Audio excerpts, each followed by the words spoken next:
चलिए शुरू करते हैं आज का क्लास। जैसा कि पहला अध्याय का आपका गुरु नानक का जीवनी, गुरु नानक के पहले पद की व्याख्या, गुरु नानक के दूसरे पद की व्याख्या, यहाँ तक कि उसका प्रश्न उत्तर भी आपको अपलोड किया जा चुका है। जो बच्चे नहीं देखे हैं जाकर चैनल में देख लें, और जो बच्चे नए आए हैं प्लीज़ चैनल को सब्सक्राइब कर दें ताकि आगे भी इस तरह का वीडियो आपको मिलता रहे। चलिए स्टार्ट करते हैं। आज दूसरा अध्याय हम लोग देखेंगे, और कविता में दूसरा अध्याय जो है वो है कवि रसखान की कविता। यहाँ भी दो कविताएं हैं, एक प्रेमैनी सी राधिका और दूसरा है करिल के कुंजन ऊपर वारों। तो आज हम लोग देखेंगे कवि रसखान का जीवन परिचय। ठीक है, कवि रसखान।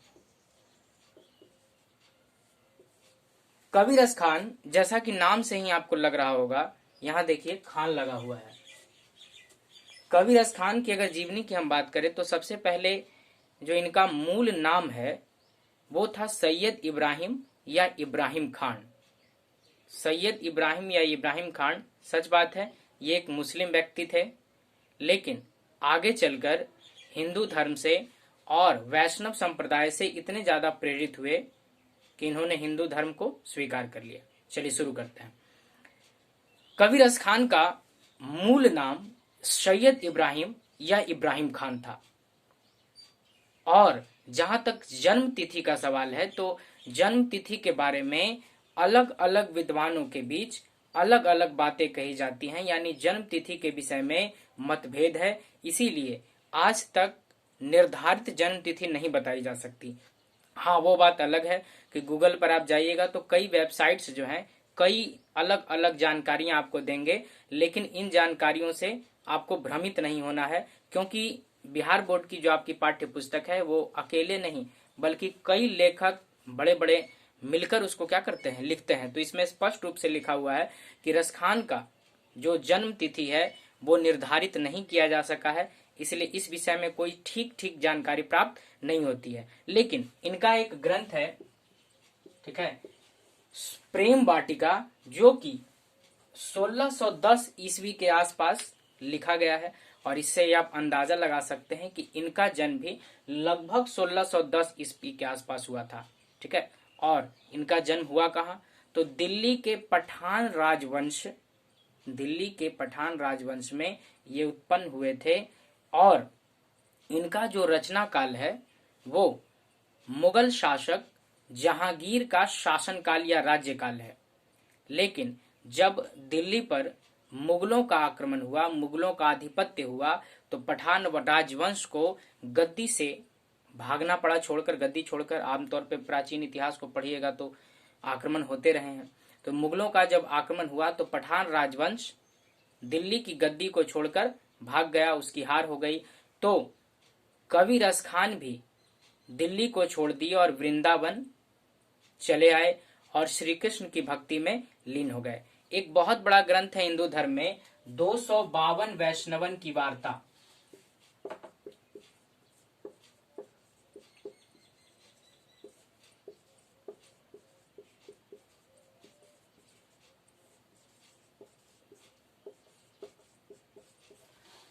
चलिए, ग्रंथ का नाम यहां लिख दिया हम।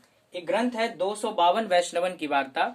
252 वैष्णवन की वार्ता नामक ग्रंथ से ये स्पष्ट रूप से पता चलता है कि कवि रसखान ने जो है हिंदू धर्म, हिंदू वैष्णव धर्म की, हिंदू में दो ब्रांच है, एक शैव है और एक वैष्णव है। शैव उनको कहते हैं जो सब कुछ शिव को मानते हैं और भगवान शिव की पूजा और आराधना करते हैं। आमतौर पर दक्षिण भारत में जो लोग हैं ज्यादातर आपको शैव मिलेंगे, इसलिए दक्षिण भारतीय जो फिल्में आपको दिखाई जाती हैं उसमें भी आप देखिएगा ज्यादा शिव की मूर्ति या शिव की पूजा इत्यादि दिखाई जाती है। इसका बहुत बड़ा एग्जाम्पल आपका जो बाहुबली फिल्म है उसमें भी आप देखिएगा, देखने को मिलेगा आपको। चलिए आगे देखते हैं। तो इन्होंने हिंदू धर्म का, यानी हिंदू धर्म का जो ब्रांच होता है वैष्णव, उसकी दीक्षा ली। और दीक्षा ली किससे, ग्रहण किससे किया, तो उस समय एक बहुत बड़े संत हुआ करते थे, स्वामी विट्ठलनाथ। तो स्वामी विट्ठलनाथ से इन्होंने वैष्णव धर्म की दीक्षा ली और आगे चलकर पूर्ण रूप से ये हिंदू बने और सैयद इब्राहिम या इब्राहिम खान का नाम जो है रसखान के रूप में प्रचलित हो गया। फिर आगे बढ़ते हैं। इनकी रचनाओं की अगर हम बात करें तो इनकी दो रचनाएं आमतौर पर आपको उपलब्ध मिलेंगी, एक प्रेम वाटिका, ठीक है, और दूसरा है सुजान रसखान। सुजान रसखान और इनका रचना का जो शैली है, तो शैली की बात करें तो इन्होंने ज्यादातर सवैये की रचना की है। ज्यादातर इन्होंने जो रचना किया है सवैया शैली में किया है। और हिंदी साहित्य में, हिंदी काव्य जगत की अगर हम बात करें तो काव्य जगत में सवैये के क्षेत्र में इनसे ज्यादा उत्कृष्ट और उत्तम कोटि का सवैया आज तक किसी भी भारतीय कवि ने नहीं किया है, ठीक है। और अगर दृष्टिकोण इन पर डाला जाए, इनके सवैयों पर डाला जाए, तो इनके लगभग सारे सवैये जो हैं उच्च कोटि के हैं। और इनकी रचना का केंद्र, इनकी भक्ति का केंद्र, जो कहिए सब कुछ कृष्ण ही थे। कृष्ण भक्त कवियों में अगर बात किया जाए तो सूरदास के बाद, मीरा के बाद अगर सबसे ज्यादा किसी का सबसे महत्वपूर्ण स्थान है तो वो कौन है? कवि रसखान है। एक मुस्लिम व्यक्ति होते हुए भी न केवल कृष्ण की भक्ति में लीन होकर इन्होंने हिंदू धर्म को ग्रहण किया, साथ ही साथ श्री कृष्ण के ऊपर ग्रंथों की रचना भी की। और यही कारण है कि भारत के एक बड़े ही प्रसिद्ध, नाम आपने सुना होगा, प्रसिद्ध लेखक, आलोचक, नाम है भारतेंदु हरिश्चंद्र। और ये व्यक्ति इतने महत्वपूर्ण है कि इनके काल को, इनके समय को हिंदी साहित्य में जो है भारतेंदु युग कहा जाता है। ये, जी हाँ, भारतेंदु हरिश्चंद्र इतने महत्वपूर्ण व्यक्ति कि इनके काल को जो है भारतेंदु युग के नाम से जाना जाता है। और सुनिए, भारतेंदु हरिश्चंद्र वही व्यक्ति हैं जिनकी एक बहुत प्रसिद्ध रचना है, आपने पढ़ा भी होगा या सुना भी होगा, अंधेर नगरी, ठीक है, अंधेर नगरी। उसी का एक बहुत सुंदर कोटेशन था कि अंधेर नगरी चौपट राजा, टकेसर भाजी और टकेसर खाजा।